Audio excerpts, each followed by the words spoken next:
Bonjour, aujourd'hui nous abordons tout autre thème qui est l'extension de la louange. Nous sommes dans l'adoration. Je commencerai par dire en effet que adorer Dieu le Père, c'est le sommet des sommets. Vraiment là, ceci appartient aux hommes matures, aux hommes exercés, aux hommes surnaturels, aux hommes spirituels, aux hommes qui sont morts au péché, qui sont morts au monde et qui sont élevés en esprit, qui ont élevé l'esprit en eux. Ce sont des hommes qui sont conduits par l'esprit, imbibés, remplis du Saint-Esprit. Des hommes qui connaissent le Père, le Fils et le Saint-Esprit. Des hommes qui marchent dans l'esprit. Et c'est des hommes qui sont différents.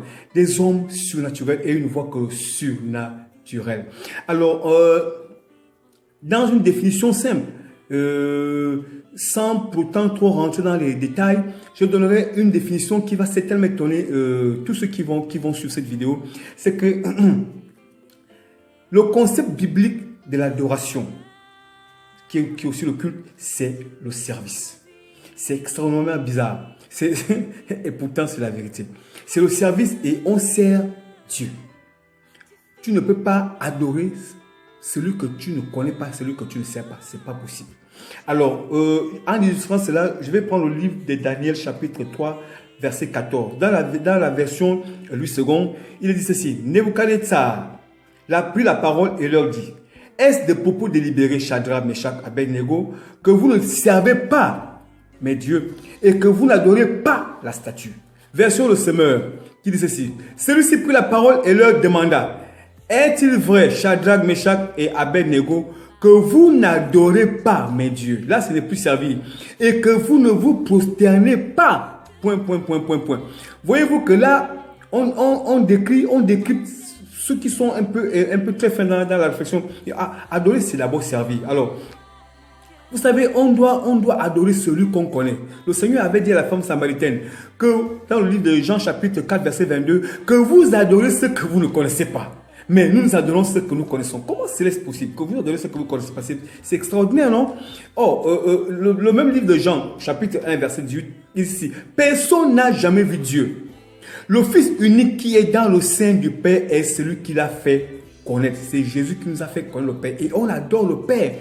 Je crois que certains me diront qu'il y a un verset, effectivement, dans Jean 4, qui dit ceci, mais l'heure vient où est déjà venu où les vrais adorateurs adoreront le Père en esprit et en vérité. Car Dieu cherche des adorateurs qui l'adorent en esprit et en vérité. Alors, il y a tellement de passages là-dessus que nous allons aller comment dire, nous marcherons tout au long de cet enseignement sur l'adoration. Alors, je donnerai un peu les caractéristiques d'un adorateur. Donc, j'ai trouvé 12. Et première caractéristique, c'est qu'un adorateur est un homme au service de Dieu. Il sert Dieu d'un cœur dévoué et d'un esprit, d'une âme, d'un corps, tout entier à lui.